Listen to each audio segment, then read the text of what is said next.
唔好再去追求安全感啦。點解安全感呢？係一場好似永遠冇辦法實現嘅幻想咁樣啊！大家好，我係啤啤，今日要同大家分享嘅一本書呢，就係幾引發到我思考嘅一本經典作品啊！書名叫做《The Wisdom of Insecurity》，不安的智慧，由哲學家 Alan Watts 喺1951年所寫嘅。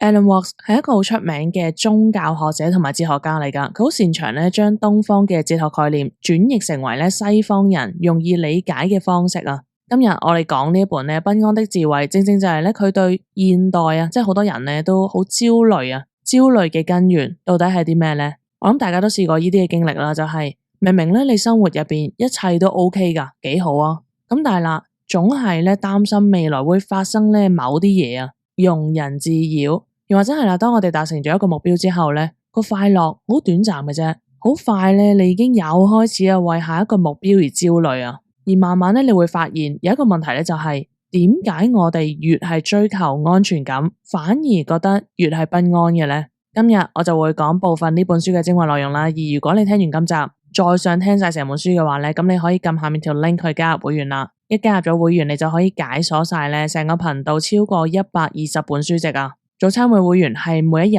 我都會有新節目推出俾大家收聽嘅。事不宜遲，我即刻開始今集嘅內容啊！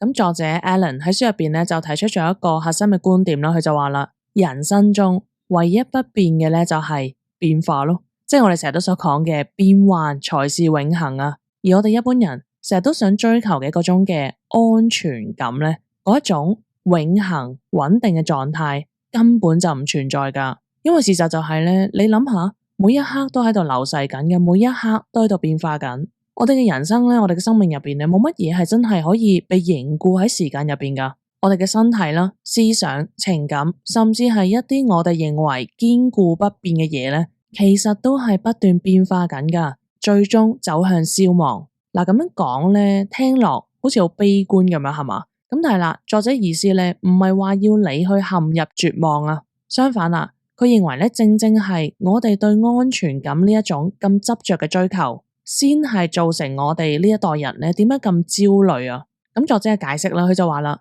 每個人咧都有兩個自我噶，分別係動物自我同埋思考自我，亦即係 animal self 同埋 thinking self。咩意思咧？動物自我咧就係好似動物咁樣咯，動物係點樣？活在當下咯。遵從你嘅本能，即係譬如一隻狗咧，佢唔會思考過去，唔會思考未來噶嘛。佢餓，佢咪食嘢咯；攰，咪瞓覺咯。佢嘅生活咧係好活在當下噶。你諗下一隻貓，佢會唔會擔心唔夠錢退休咧？唔會噶嘛。佢會唔會為琴日食唔到嗰條魚而喺度咧後悔啦、糾結咧？唔會噶嘛。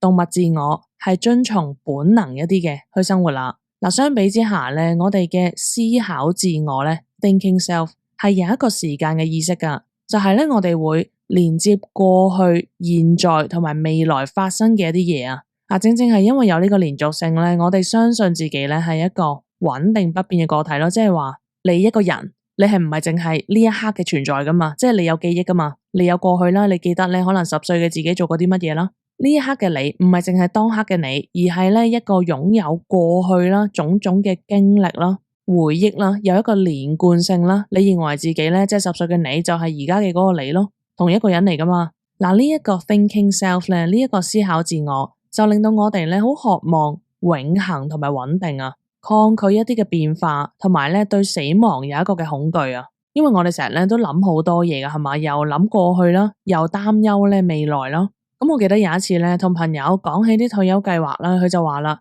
嗱，佢計劃咧工作到60歲啦，然後咧就有足夠嘅錢去咧享受退休生活啦。嗱，呢個諗法咧本身冇錯噶，咁但係啦，當我問佢咁而家咧，而家嘅生活你享唔享受咧？咁佢就呆咗啦。佢意識到咧自己總係喺度為未來而活啊，而忽略咗當下嘅每一日。所以啦，作者就想提醒我哋啦，即係我哋嘅呢個思考自我 thinking self。令到我哋咧，總係喺度追逐緊未來嘅安全感同埋快樂。咁但係咧，我哋唔記得咗一樣嘢，就係你永遠咧只可以經歷當下嘅呢一刻㗎咋。冇錯，係當下。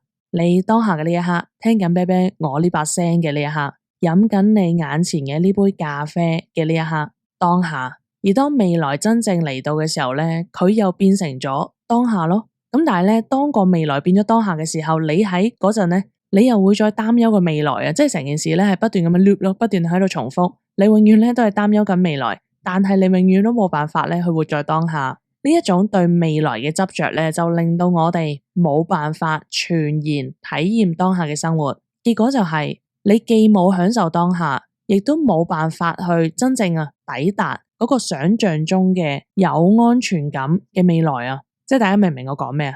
你而家擔憂緊嘅未來，但係當個未來變咗當下嘅時候咧，你又冇辦法去享受當下，你仍然都係擔憂緊未來。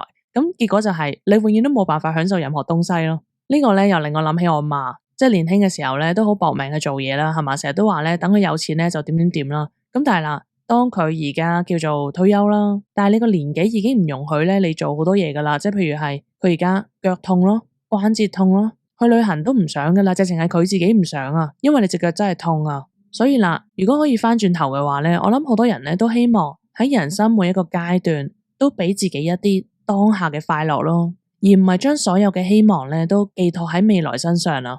呢個又令我諗起咧之前講嘅一周工作4小時嗰本書啦，可以有時候咧嚟一個 mini retirement 啊，迷你退休咯，俾自己休息一下。諗作者呢度咧唔係話要我哋全然放棄對未來嘅所有規劃，而係要令我哋意識到咧就係追求絕對嘅安全感係不可能嘅任務嚟噶，變幻才是永恆，我哋要接受呢一樣嘢噶，痛苦同埋死亡都係生活嘅一部分。我哋唔單止冇辦法去避免佢，而呢兩樣嘢咧更加係令到我哋生活有意義嘅必要嘅元素之一嚟噶。成日都講噶啦，所有嘢咧都要有對比噶。你有唔開心先有開心噶嘛，你有肚餓先知道咩叫飽噶嘛，你有不滿足先知道乜嘢叫滿足噶嘛。想象一下啦，如果你咧好似吸血鬼咁樣咧，永遠都唔會死嘅，你嘅生活會點樣樣咧？最初咧可能覺得好正啊，係嘛？哇，永生喎，好多人都想要永生啊。咁但係啦，時間一耐咗咧，可能你會覺得好厭倦㗎。哇，活咗咧幾百年、幾千年咧，每一日開始變得一樣啦。當你有一個永生嘅時候咧，咁你開始會覺得唔使咁珍惜時間咯，係嘛？啲時間點用都冇所謂咯。又或者係啦，如果快樂係永恆嘅，咁佢咧都好似失去咗佢嘅意義一樣啦。就好似咧，喂，就算你中意食甜品炸雞啊，哇，我日日咁樣質你食咧，最終咧你都會麻木噶。本身中意嘅嘢都會變得唔中意，所以啦，有時候咧痛苦嘅存在係會令到快樂變得更加有價值咯，而死亡嘅存在亦都係令到我哋嘅生命變得更加珍貴啊。咁而喺呢本書剩餘落嚟嘅部分咧，作者會繼續探討咧宗教同埋科學點樣去嘗試為我哋提供一啲安全感啊，同埋講到咧點解呢啲嘅嘗試最終咧都係唔可以為我哋咧帶嚟真正嘅安全感。又或者係咧，學佢一開始話齋啊，就係本身追逐呢啲安全感，正正就係我哋焦慮嘅根源啊！我哋要嘅未必係追逐安全感，而係要接受變幻才是永恆啊！